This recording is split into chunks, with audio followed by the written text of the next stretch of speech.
So, my man, this is going to be the last episode of the podcast that I do here in Calgary. I mean, probably not because I tour so much. I probably will be in Calgary at some point in a hotel talking to you. But as a Calgarian, this is it. I'm officially Hogtown bound in less than 48 hours, man. I'm in Toronto. Freaking It's me out a exciting. little. It's It exciting, is man. exciting. It is exciting. Yeah. So short on time though. I've got cleaners coming in about 40 minutes. So we're gonna try and get this episode out before everyone is everywhere all over this place cleaning. And so let's get into it. Topics of today. We're going to do a quick look at how that 5 game road trip went. Not great. Uh, Ended on a bright spot, which is nice. So we will talk the Philly series, 3 studs and a dud, plus circle of trust. We will touch on all of that. Prospects to watch. And I picked these three because they're all at varying levels right now of being able to help this team. So we'll dive into Emmanuel Bonilla. He was one of their international free agent signees a couple years back at 16. Well, he's 18 now, playing in the Florida Coast League and looking really good. We'll touch on friend of the show, Chad Cheese Dallas, and how he's been since his promotion from AA to AAA. And then Spencer Horwitz, another friend of the show. This is the dude knocking at the big league door. I think he's going to get his chance to shine here sooner rather than later. So those three we'll touch on. We're going to get into the word of the week, which has been rebuild. Now, in my opinion, there are 3 different routes this team can go. I could be missing something. So you, the grounds crew, this is on you to step up and comment if something has missed and maybe there's a different direction here. But I think that there's 3 real legit ways that this organization could go. And then we'll talk the intangibles that are Chris Basset, and finally end on what we can expect the rest of the month, the May schedule, the fact that the hottest team in baseball coming to Toronto in the Twins for a wild card series rematch. So let's dive in. Before we do that, though, I do wish to mention a couple of things. Number one, I know we were going to put out our interview with Jordan Powell. He's the knuckleballer within the Blue Jays organization. That didn't get out. That is still on Patreon right now. We are going to release that next week along with Eric Gagne. We also sat down with Will Robertson, one of the outfielders in AAA, who is literally on the verge of making his big league debut, which is kind of cool because we sat down with Will like 3 years ago when he was a Vancouver Canadian. That was before Vancouver even got the bump from low A to high A. So we have kind of watched him really rise up the ranks here as a lefty bat outfielder who plays left field and right field. Last but not least, Baseball Town is back. So when I get to Toronto, the first show is going to be Thursday, May 30th. Believe me, I am going to be twisting Adam Mack's arm to come down for one of these monthly shows here this summer. We'll see where Yes. that lines up, where he can actually join. This first show is going to be myself hosting. We are going to do some fun little stuff where we have a couple of the best comics in Toronto at roasting take different sides for their team. So this shows teams that are going to be roasted and going against each other, the Toronto Blue Jays versus the New York Yankees. So I that should love be a this fun little idea. segment. I think so too. I think it's going to be fun. And then finally, we're going to do a roundtable. Okay. So we've got very excited to have Keegan Matheson, friend of the show, one of those top reporters on the Blue Jays beat, in my opinion, MLB.com reporter. We're going to have Shoa Lee of Jays Talk, one of the top Blue Jays podcasts out there. Of course, he hosts that after the Jays game almost every single day on Sportsnet 590 The Fan.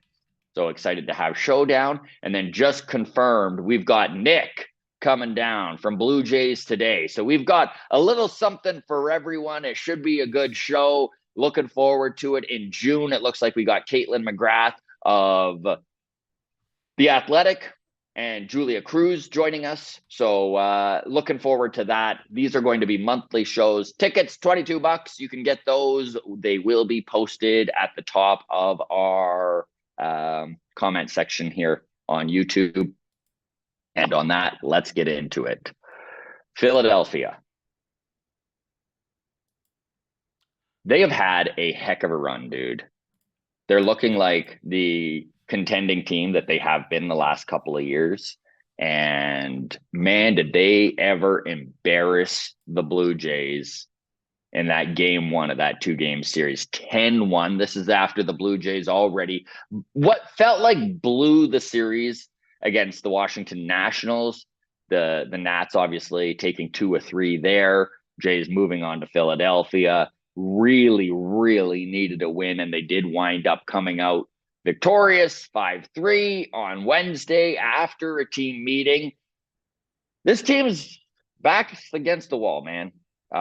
We are going to get into what everyone has been talking about, which is this all going to wind up in a rebuild? But before we do that, what does this team need to do in May to really avoid this talk? Well, they need to literally go, I think it's 15-9 the rest of this month for them to be on an 87 win pace. Even that's not good.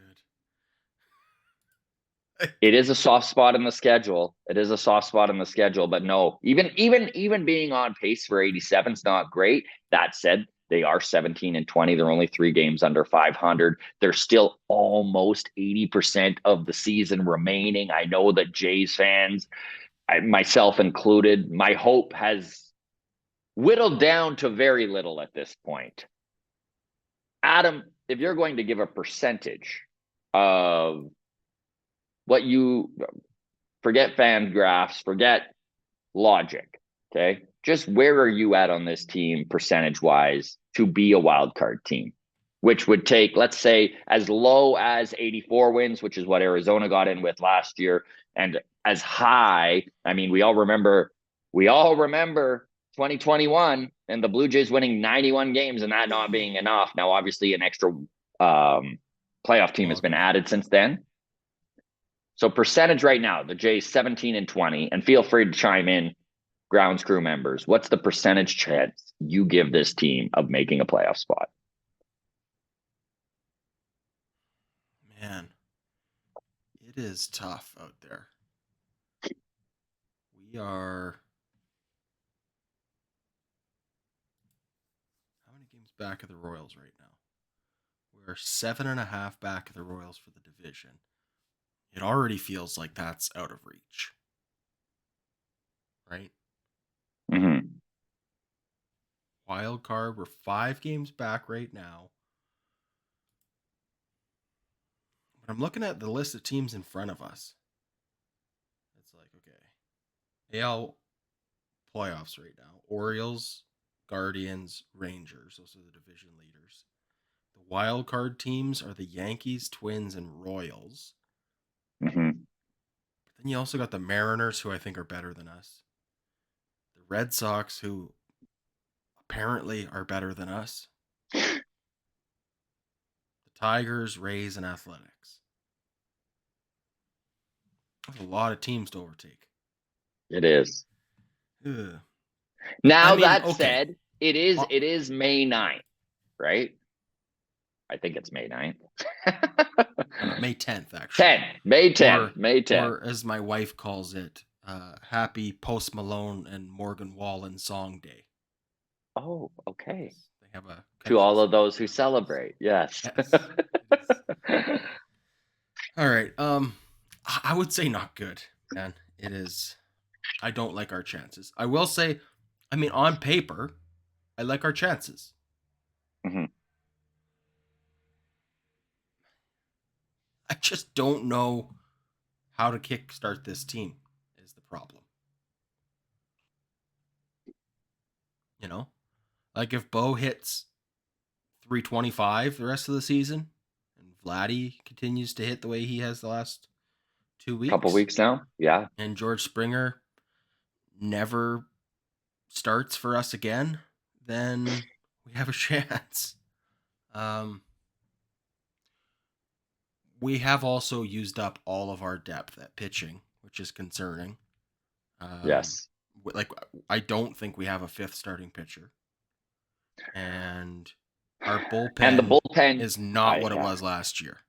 no, the bullpen So needs to get it together, or this is over before it even starts. In all honesty, so I'm going to give this team about a 20% chance of making the playoffs, of recovering from the hole that they 20-0.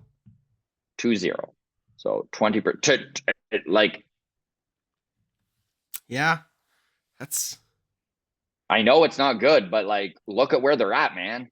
And I am well aware, like, I don't, at this point, the faces you're making, I'm not sure if you think I'm picking way under what I should, or if I'm literally picking way over what I should.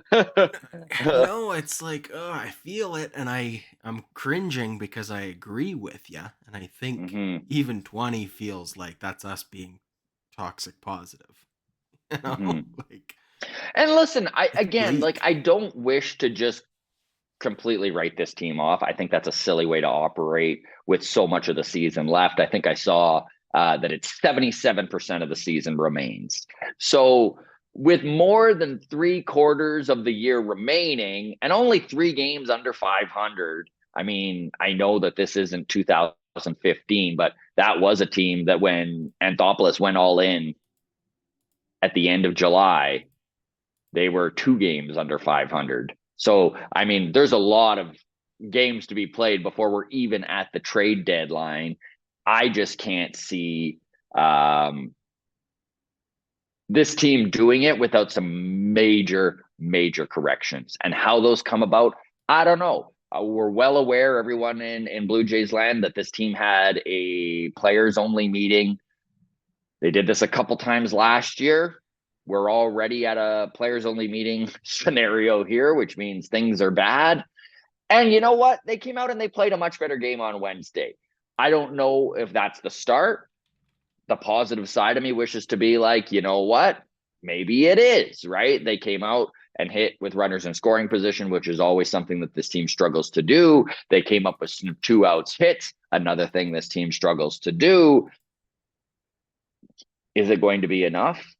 This is the month to make hay. Adam and I have talked about this before. I know that it's already out there in the universe that this is a softer part of the season. They do play the White Sox 6 times. There are teams that they can truly make up some ground on. This needs to start today against Minnesota, one of You the know hottest what? teams in all of baseball. You know what's funny is that May 10th, 2023, we were also 7.5 games back of the division, but we were five Goes to games show over you. 500. Yeah. Yeah. Right. And we were panicking then. But we also were more securely in a wild card spot at this Yes. point. So yeah, Yeah. I don't know, man. These next freaking 6 games are going to be so telling. It's Like massive, man. It's massive. And Twins come to town, then we go on the road to Baltimore. mhm. They need to keep their head above water during these 2 series. They need at least to go 3-3. They Yeah, absolutely have to. They need to. And listen, Minnesota is coming in here after winning 15 of 17 games. They are the hottest team in baseball. They are getting nothing but lights out pitching and key contributions from the bottom of their batting order. So this is something that the Jays need to stop. They need to stop them in their tracks here. We watched them go into Seattle after Seattle was so hot and they cooled them right down. Now, Seattle did wind up taking a game, which, I mean, if you go over the last few series for the Twins, they're one of the few teams who have done that. So is there a possibility here where the Jays can really get in a pitching duel with this Twins team and win a couple 3-2 games? It feels like that's what has to be done. And well, then we got Baltimore, But on that, we can sit here and worry about the games that are upcoming. Let's get into three studs and a dud and what happened last week and just where we at in the circle of trust. I'm going to say right now, we'll start with circle of trust because there's not a lot to say outside of this. Bullpen needs to be 10 times better than what we have seen out of them. Right. Outside of Jimmy Garcia, who hasn't even been available over the last 11 days. I know that he still hasn't hit the IL, and it's looking like hopefully he's available for this series. These are the whisperings. We'll see. I mean, he's really the only guy. I mean, Trevor Richards has been fine. 3 appearances this week for Trevor Richards, 2 2/3 innings, 0 hits, 0 walks. Yeah, Trevor Richards has been fine. Trevor Richards has been good. Genesis Cabrera has been fine, I guess. He's given up some runs when this team has already been down a bunch of runs. So, I mean, did he affect the game? I don't know.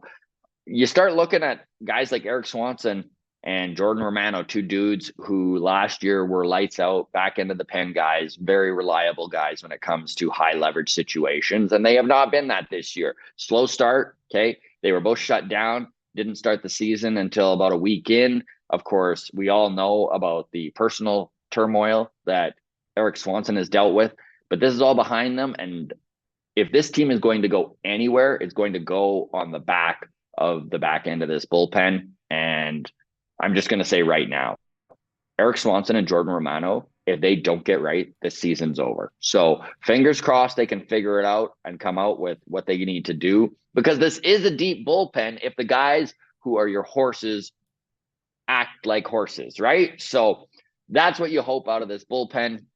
Circle of trust right now for me, almost non-existent. It's pretty fair. And that has to change. And on that, we'll go to 3 studs and a dud. Adam, the floor is yours. All right. Number 3, Danny Jansen, once again, continues to hit, be an absolute offensive rock star for us. OPS 1138. Nice. 0 strikeouts for Danny Jansen this week. 2 walks, led the team in doubles with 4. So Danny Jansen. And he's found a way to not wear batting gloves and actually have protection on. Yes. So you know what? Fingers crossed that this guy, because we know what Danny can do. I mean, here's the downfall of Danny Jansen. He's had about 600 plate appearances over the last 3 years.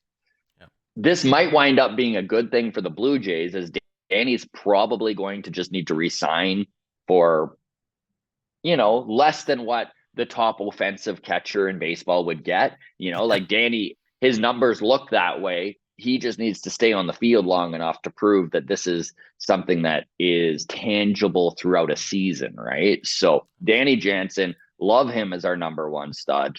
And hopefully the Jays, like we are going to get into the rebuild talk.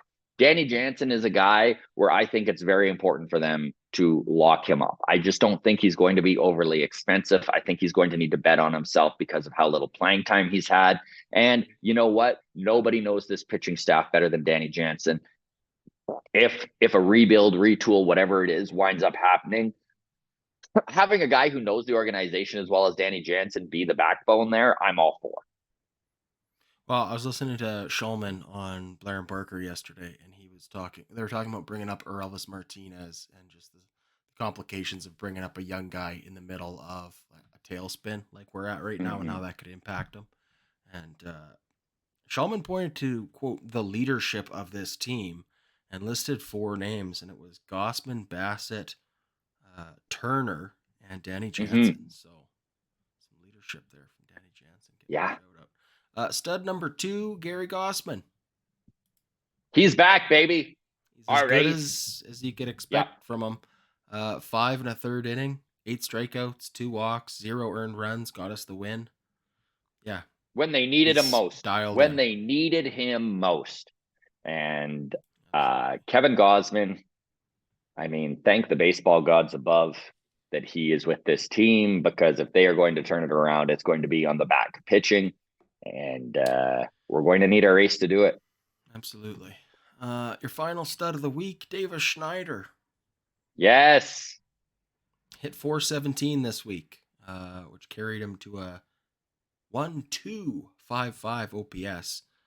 5 walks, led the team in walks this week, and had a Davis stolen base. Schneider, So Davis Schneider continues to impress me with his approach at the plate.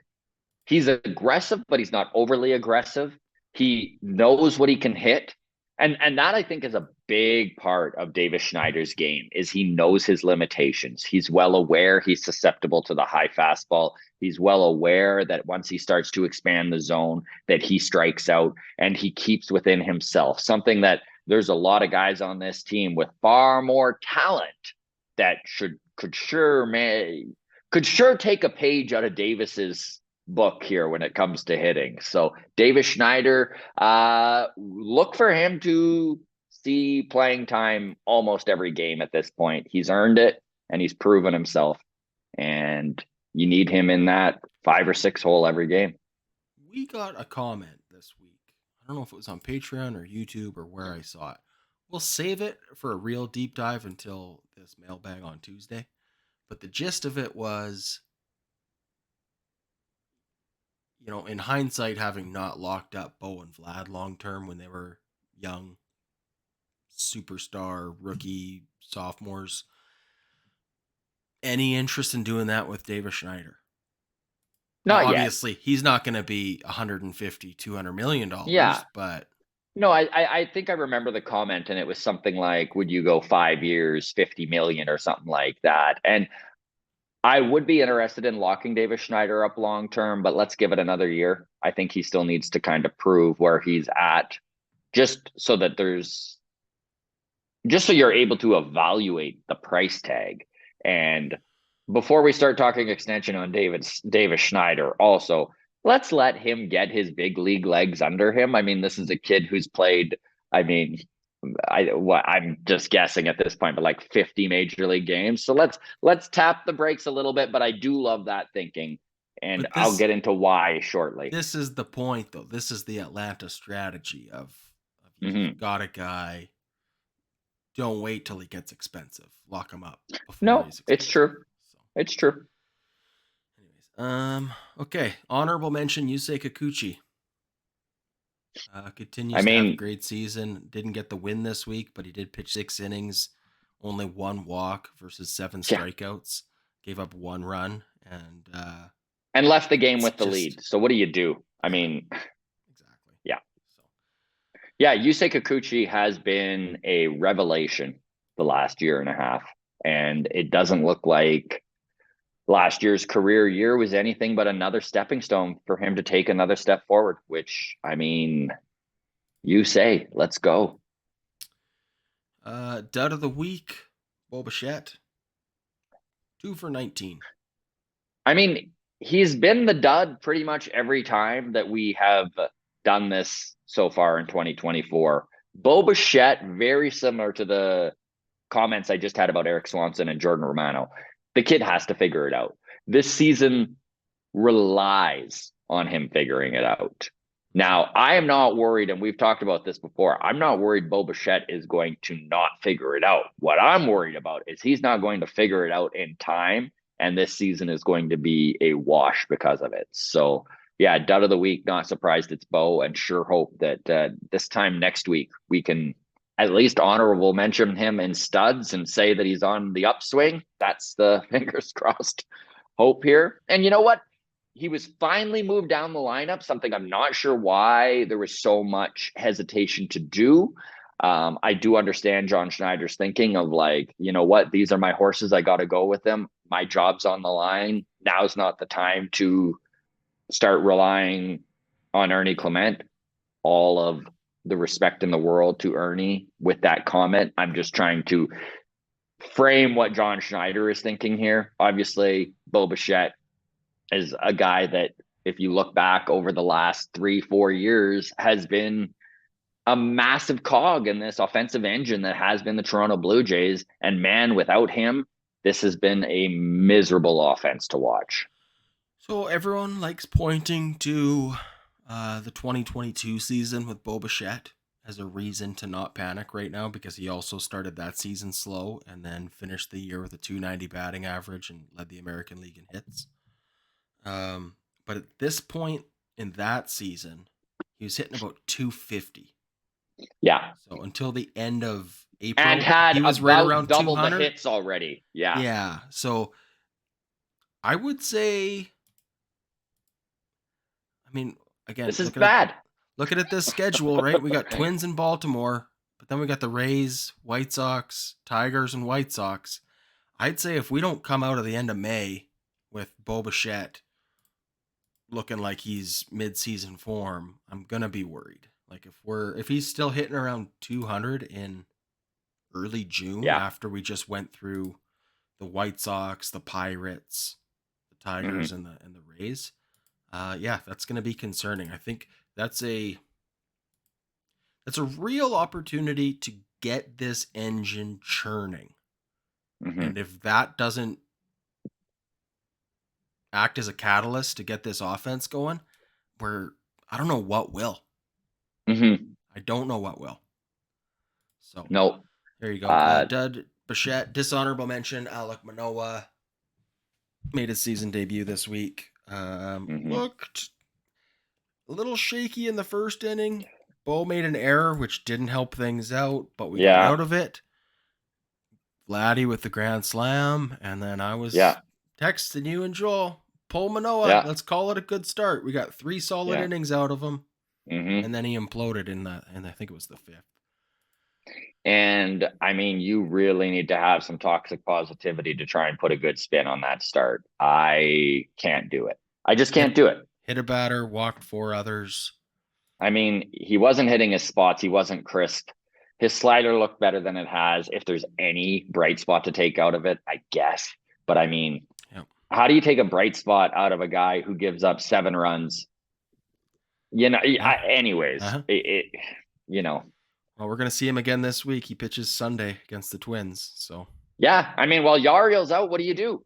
What are your options? And I mean, we're going to talk a little bit about Chad Dallas, but he's not ready yet. So let's get into these prospects and where we're at. I picked 3 different levels of prospects for a reason, because there are some exciting prospects that are a long ways away from the big leagues. Arjun Namala probably being the top. Of course, he was the #1 draft pick by the Blue Jays last year. He had fallen to the Blue Jays. Like, he was expected to go top 10. Of course, the Blue Jays picking, I think it was 21st, and wound up with a young, talented, full of toolsy player. But that's not who I'm going to bring up as our lot of development left. Who I'm going to shine a light on here is Emmanuel Bonilla. Now, some of you might remember the name as the big get for this team 2 years ago in the international free agent signing. He was well sought after, wound up landing a couple $1 million deal to come join the Blue Jays farm system. This was a 16-year-old when they signed him, currently 18. He is playing professional baseball right now. He's in the Florida Coast League. And outfielder, mostly right field at this point. I was looking, he does have a couple of starts in left. He was an international free agent signee in 2022 in 54 professional games. And this is super impressive for an 18-year-old kid. Anyone who knows anything about development, this should be an eye-popping stat to you. He has just failed to reach base in only 2 of those games. Like, the eye on this 18-year-old kid is incredible. He started the season slashing 500, so he's hitting 500 currently in the Florida Coast League. His on base percentage 500, so he's not walking, but he's sure putting the ball in play. A 944 slug in 18 plate appearances. I am well aware of what a tiny sample size this is, but to watch him continue to progress, and as an 18-year-old kid with that sort of eye, exciting stuff, man. It honestly is. Now, is this a guy we're going to see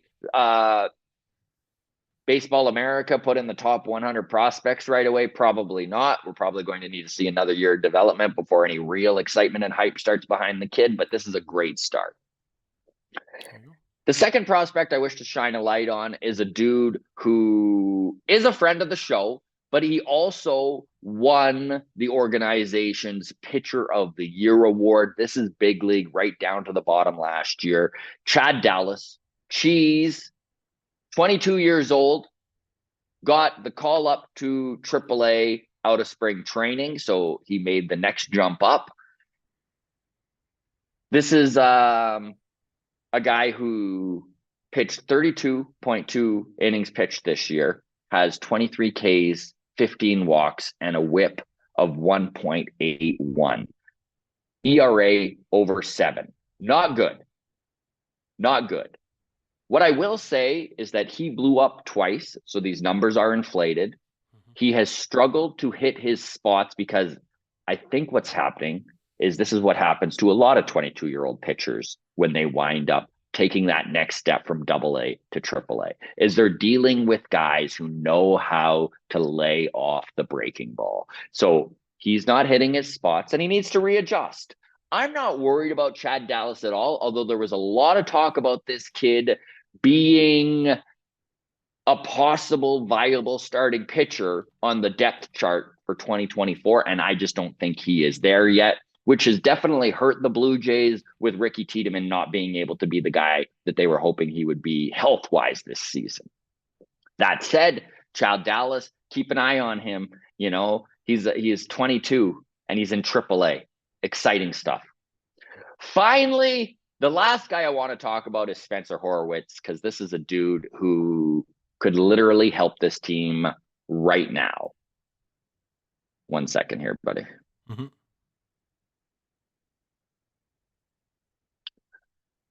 Okay. So this is 125 at bats so far this season. He's hitting 344. He's got 2 home runs, 21 RBIs. He's got 3 stolen bases and an OPS of 964. His on base percentage is just a touch under 500. He's got an incredible eye. This is a 25-year-old going on 26 who is very experienced in professional baseball. He now has 13 doubles, tied for second most in the International League. He may not have a ton of home run power, but he's a lean, mean doubles machine. And I think that this is the guy who makes a ton of sense for this Toronto Blue Jays organization to take him and move him up and see what he can do at the big league level. Okay. I don't know where they fit him in. It's time. Spencer Horwitz plays a little bit of left field. He plays some first base. I know these are 2 spots that are already a merry-go-round, but when you need offense as badly as this Blue Jays team needs, it's worth a try, right? It's worth a try. On that note, give me 2 seconds. The cleaners are here. I'm going to move this into the other room real quick here, and I'll be right back if you wish to kind of take the reins for the next 60 seconds to 2 minutes, and then hopefully I can come back and we can finish. All right, you got it. I was just looking at the Chad Dallas struggles in AAA, and what seems to be the case with a lot of guys struggling from the transition from AA to AAA is in AAA they use the automated strike zone in the minor leagues. And I think that's got to be a factor. And some of these guys struggling with that next step. I think we were watching on the pregame earlier this week. They were talking with Davis Schneider, and he was talking about similar issues going from AAA to the major league level, but in reverse. The issue for batters having the protection of the automated strike zone in AAA, and now at the major league level, not being able to lay off on some of those close calls at the top of the zone or at the bottom of the zone, because they're getting called as strikes. So they have to expand their target of pitches, so to speak, and swing at some pitches that they're not quite comfortable hitting. So I think that's got to be a factor with a guy like Chad Dallas, who has looked good through his minor league career, but now had a couple bumps in the road as he's on to AAA. Yeah, what else can we say about the prospects here, Scott? I guess Elvis Martinez is one to talk about. Um, there's a chance he could be called up in the next 2 weeks. I heard interesting point from Dan Schulman yesterday that Daniel Vogelbach, Danny Burgers, his contract may or may not have a 45 major league day. I can't think of the term now. Basically, if he's still with the Jays 45 days into the season, his entire $2 million contract gets picked up, even if he's cut on day 46. The Jays owe him the full $2 million. Whereas if he's cut before that 45-day threshold, then his $2 million salary is prorated for the days that he is with the Jays. And you don't have to look too hard at the calendar to realize day 45 is coming up here. Where are we? March 28th. So we had 4 days in March, 30 days in April. We're now 10 days into May. So this is day 44. Maybe a move happens today. Maybe Danny Vogelbach gets cut today. I think I'm doing my math right on that. Might be 45 days. It might be 45 games. Either way, we're knocking at that door for Daniel Vogelbach. In which case, I mean, the other question mark for that spot was Joey Votto, and by all accounts, he is not ready. Coming back from that weird ankle injury where he stepped on the bat in spring training, he is swinging, resuming baseball activities, but he's not playing right now. So, Scott, you're back. Hey, buddy. Sorry about that. Thanks for right. taking the reins here. Of course. Did you hear any of that? I heard some of it and But you were then busy had with to the have a cleaners. conversation. Yeah. Yes. That's fair. Yeah. I touched on maybe the automated strike zone being a factor in Chad Dallas's struggles at AAA because they don't have that in AA, right? So there's just some of those pitches at the top and bottom of the strike zone that you got to recalibrate for, right? And then Daniel Vogelbach might be getting cut soon. I wonder when they wind up doing that, because it is interesting that he is owed $2 million either way. Like if they cut him, they still need to pay him. That is the contractual.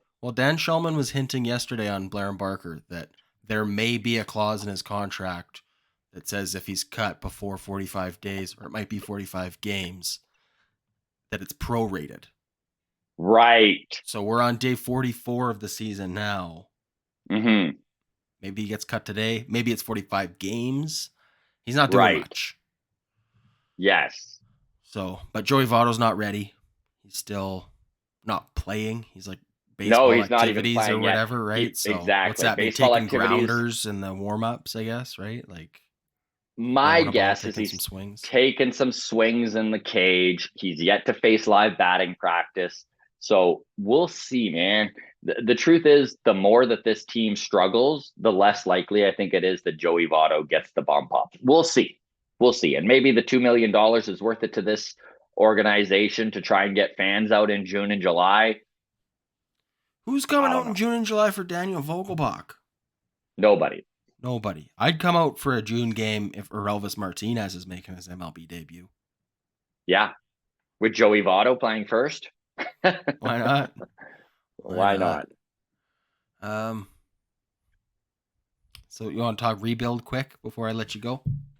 Yes. So we have gone down this road a few times over the last few podcasts, right? And the comments have been incredibly interesting. And so what I've done is I've kind of come up with, and by the way, I want to preface this with, I know nothing. Who knows? maybe there's an option or an angle here that I myself didn't think of. And if so, please drop it in the option or in the comments below, and we can kind of tackle this in mailbag. I think if there's going to be a rebuild, there's three possibilities as to how this all plays out. Now, there's 77% of the season remaining in the schedule. This is a team that has lost 10 of their last 14 games. They're 17-20, and there are 17 players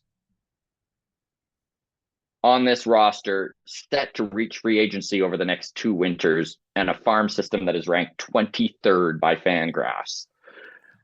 Everything that Shapiro came out and said and scolded Anthopoulos for in 2015, right? Leaving the cupboards bare, not doing it the right way. We need to come in and gut this team because then we can have waves of talent, where when your core gets too expensive, they move on, and then we've got another core waiting. I bought right in. I think so did you. It's why I was a Shapiro Atkins fan for what felt like way too long. It didn't work out. I bought into what they said. Shapiro has a silver tongue, and I fell right for it. The premise is great. But here we are, 2024, almost in the exact same scenario Anthopoulos was in 2015, where he was staring down the barrel of a rebuild or goes all in. And maybe that's Atkins too. Who knows what happens? But this team needs to be good enough to even let Atkins have that shot, right? Like, so in a rebuild, if that's the route this team needs to go, number one, I do want to say there's no way that the front office that is currently in charge of this team should be allowed to start this rebuild. It cannot be Atkins at the helm. I don't think there's any possible way that Mark Shapiro is actually fired. I do think that this Rogers ownership group is going to give him the option of it's you and Atkins, or it's just Atkins. And I mean, I don't give a shit how loyal anyone is. He's going to fire his general manager. And it would need to happen very similar to, let's say, 2016 when Jerry DePoto took over in Seattle. It needs to happen before the trade deadline. You can't have Atkins doing the lifting to start a new regime here and then be fired. It makes zero sense. It cannot be done. Okay. So if that's the case, then I think what happens here, Atkins gets fired, and then as well as John Schneider. I think the interim would then be, my preference is DeMarlo Hale. It could be Don Mattingly. Personally, I think Don Mattingly is part of the problem, but I mean, that is really tough to actually zone in and prove, right? So that's just my gut feeling. Who knows? Technology, real world. Just result. Don Mattingly has been brought in to fix and guide these hitters, and it just has gone the other way. So I don't have a lot of faith in him right now, which might be unfair because we don't know how much autonomy any of these coaches actually have. Recording and where stopped. they're. Did recording just stop there, bud? It's still going on the YouTube side, so just keep going. Okay, I just ran so out we're of good. storage, so I'm Okay. going as fast as I can to alleviate the problem, but keep going. Okay, So all good. Patreon. Okay, so in this scenario, before we get into the three, that's what needs to happen. Okay, needs to be a new general manager at the helm. I think James Click is in this organization for this exact contingency plan. I do believe that he is going to be given the opportunity to at least start the rebuild and make decisions at the deadline. Again, only if a rebuild is something that has to happen. So if it does have to happen, these are the three scenarios. Number one, I think there is a possibility where the firing of the current front office happens, and then whoever comes in tries to mend the fences with Bo and Vlad and extend one of them, keep one of them as the core, and continue to build from there. I don't know if it's possible. I get again, I know nothing, but I get the sentiment that the Toronto Blue Jays and Vladimir Guerrero Jr. and Bo Bichette aren't on terms where they would like to stay in the city and lock up long term. I just don't get those vibes. So if that's the case, obviously you need to move Bo and Vlad. So the first scenario is fire your front office, bring in new guys who try to mend the fences with Bo and Vlad, and keep the current core and build from there. The other two options are pretty apparent. The first one is full teardown. I would be shocked if this is the route they go. Now, if there is a full teardown, Springer is done in 2026. His money's off the book. So he has 2 years left. Jose Barrios is the only long-term contract outside of Yariel Rodriguez. And if they wanted to move Barrios, I think that they could very well do quite well. He's under contract for a fairly reasonable term. His money does get pretty heavy by the last 2 years of his contract. But if you're moving him now, there's definitely teams out there that see the value in Jose Barrios. Among the 2025 free agents on this roster, so 1 year left of control for Bo Bichette, Vladimir Guerrero Jr., Jordan Romano, Chris Basset, Eric Swanson, Chad Green, Kevin Biggio, Tim Meza, Genesis Cabrera. All of these gentlemen have value, without a doubt, varying degrees, but all of them have value. And then there's also, at the end of 2026, Kevin Gausman is up. Chris Basset already mentioned. So, there's a lot of value in the pitching here. Mm-hmm. I hate the idea of a full rebuild because then you're staring down the barrel of a 5-year minimum losing. You're just going to lose for 5 years. That's tough. That's tough.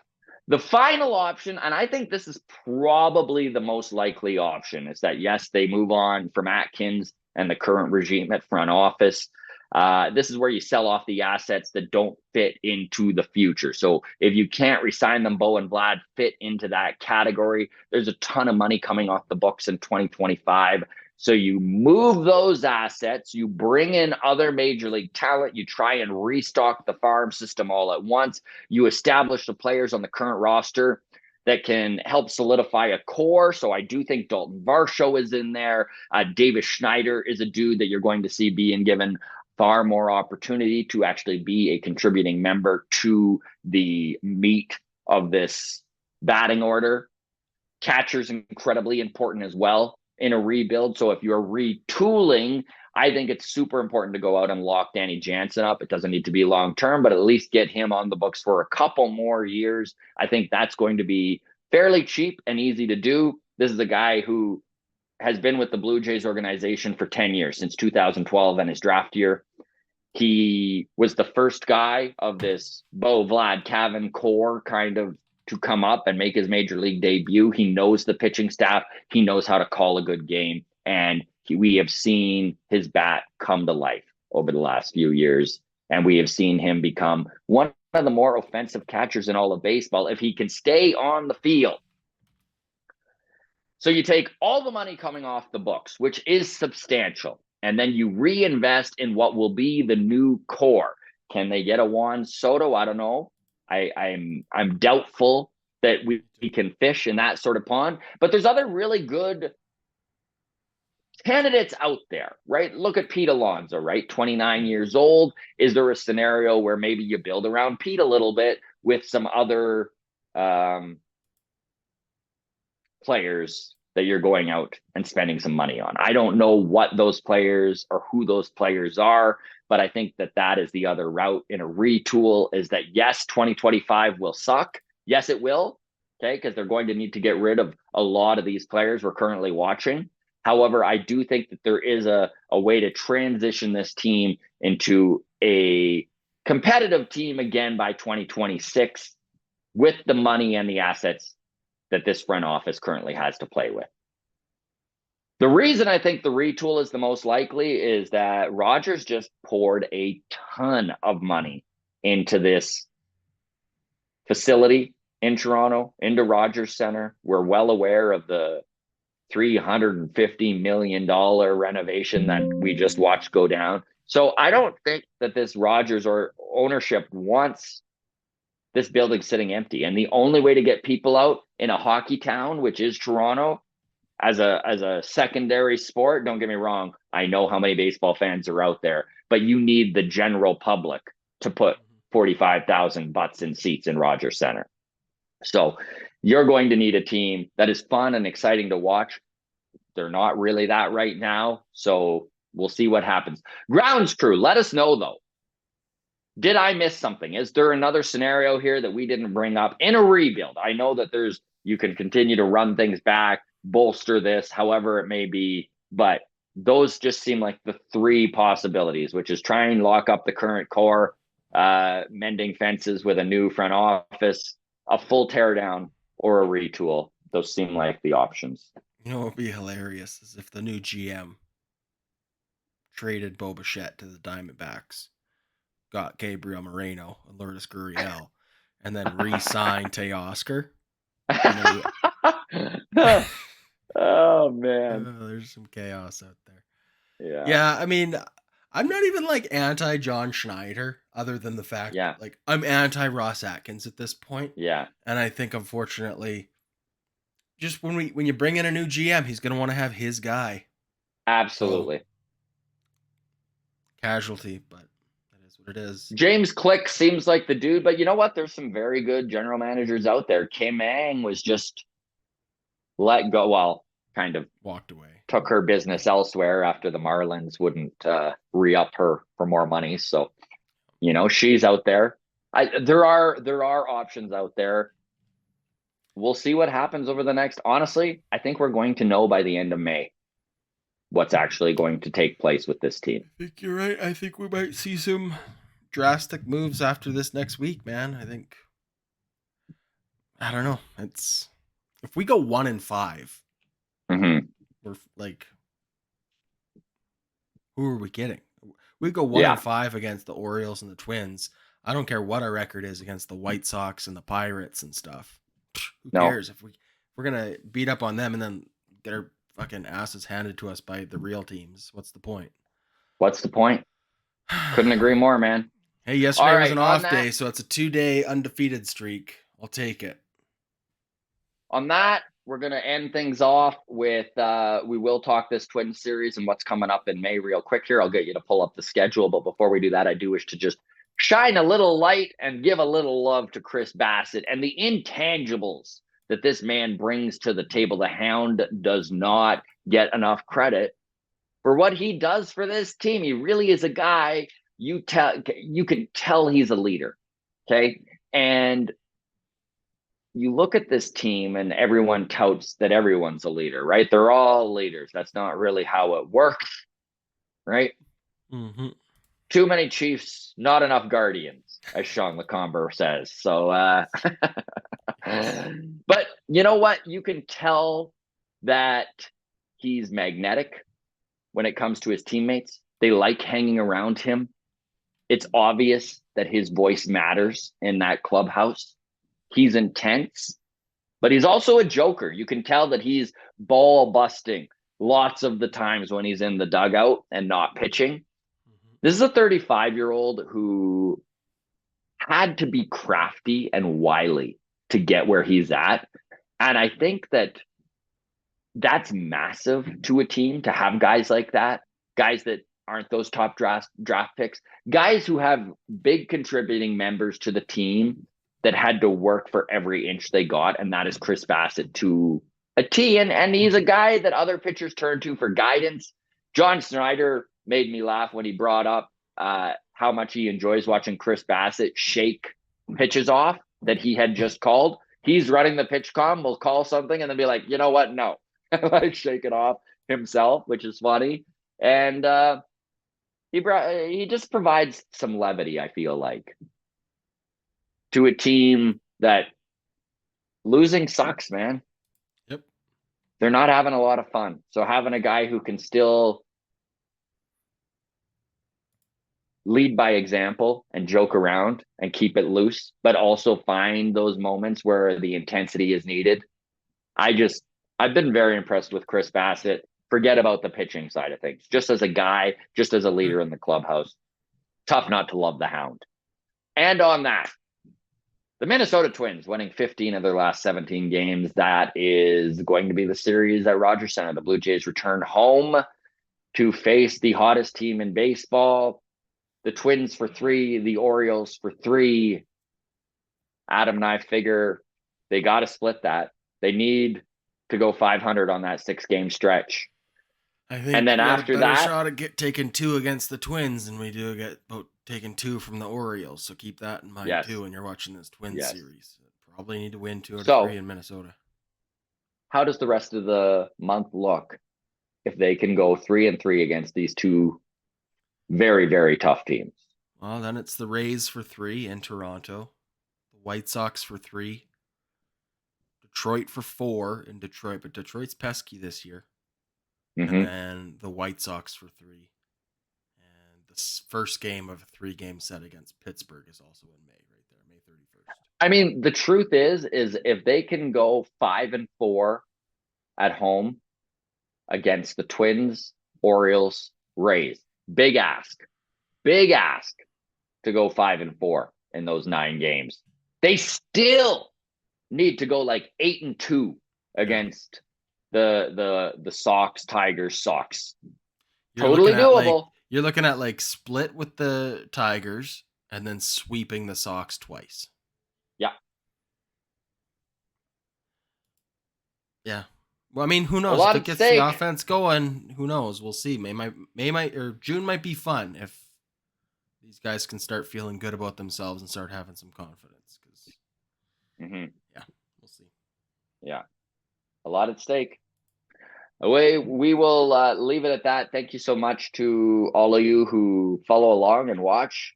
We are still, I know I checked the charts last night. We were in at number 8 baseball podcast in the country, and we just couldn't be a top 10 podcast without you folks. I hope you understand how much we truly do appreciate it and just love talking Blue Jays baseball and having the sort of interaction that we get. So again, a big tip of the hat to you folks. Thank you so much. Baseball Town tickets on sale. You can get those in the comments. And then Long Toss is a go on Sunday. Juan Forno of the Walk-Off Mariners is going to be running the show this weekend, as I am literally flying to Toronto with my cat to become a Torontonian on Sunday. So Toronto, we'll see you then. Enjoy Long Toss, and then Adam and I will be back up and going for MLB Mondays on Monday and Mailbag on Tuesday. Drop your comments below to get in on that. Thanks so much, everybody. Take care.